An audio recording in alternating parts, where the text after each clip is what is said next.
Hello and welcome back to Harry Shoots People. Recently I've procured what I think might be possibly the weirdest camera I've seen so far in shooting film. The camera in question is the Lomography Fisheye 2, and this is quite possibly what's been one of the weirdest cameras I've ever seen. Whilst the camera itself is quite possibly one of the weirdest I've seen, the box is also one of the coolest. It opens in this really strange way, and the camera is displayed in a small piece of plastic like a fisheye lens. If I had to use one word to describe this camera so far, it'd be bizarre. The viewfinder is even in a fisheye, so you get the true effect of what your photos are going to look like ahead of shooting them. Fisheye lenses are most famously known for being used in skateboard photography to capture a wide angle, and the lens itself is convex and it creates this distorted effect, almost like a fisheye. You very rarely see the fisheye lens used in traditional photography. It's reserved for more artistic projects where you require the wide angle view of it. That being said though, I can't wait to test this out. I have absolutely no idea what I'm going to shoot on it, but we'll just take it out for a day trip and see how it goes. So I decided I'd take the camera out to an impromptu photo shoot with my friends Jenna, Adam and Harry.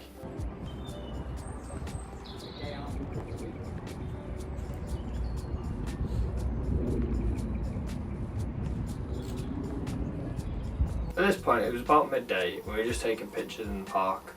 One thing I immediately noticed with the fisheye is that it's incredibly difficult to compose with, especially using it for the first time, because I'm actually unsure of what the fisheye effect would have been and how it would have worked, and also because the viewfinder is actually blocked by the lens at some point, so it's difficult to tell exactly what's going to be in frame, especially as I wasn't using flash because it was during the day.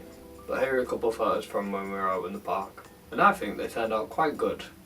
As you can see, the compositions are a bit askew, but I think upon using it a second time it'd be a lot easier to compose with and understand what's actually going to be in frame.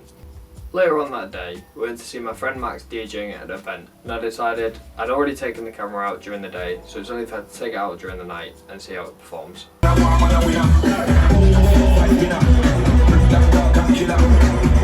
I really enjoyed using it throughout the night.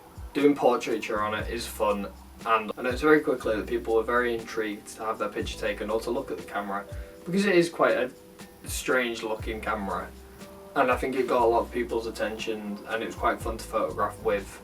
Once again, I run into the issue of difficulty when composing.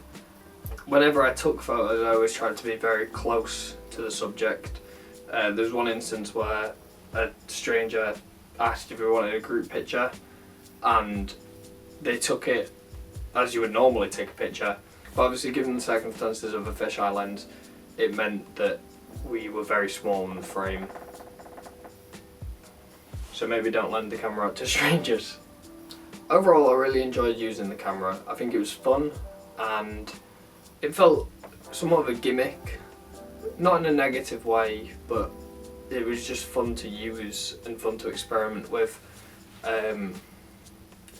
Obviously, because the camera's lens itself isn't the best, the photos aren't the best, and it was more just testing it out. But I'm happy with the results. If I were to do a roll review of the Kodak Ultramax 400 through the Lomography Fisheye 2, with 36 exposures, maybe 3 of them didn't turn out. I believe that was just user error.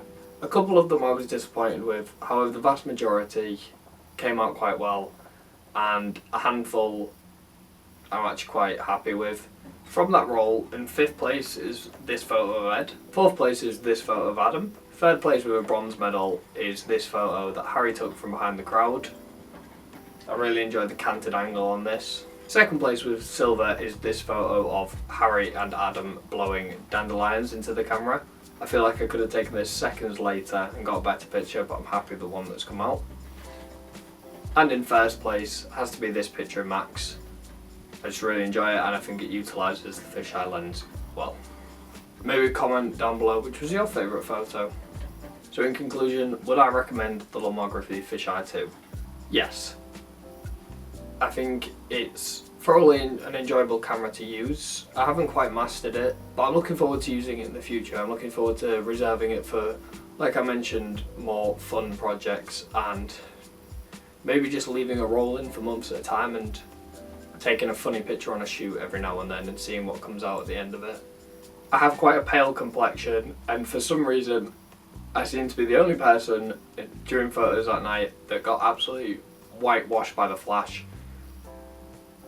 I'm going to choose to blame this on the camera rather than my skin tone. So if you have a similar complexion to me, that's probably the only con I can think of about this camera. Thanks for watching, guys. Like, comment, subscribe if you want to see more photos.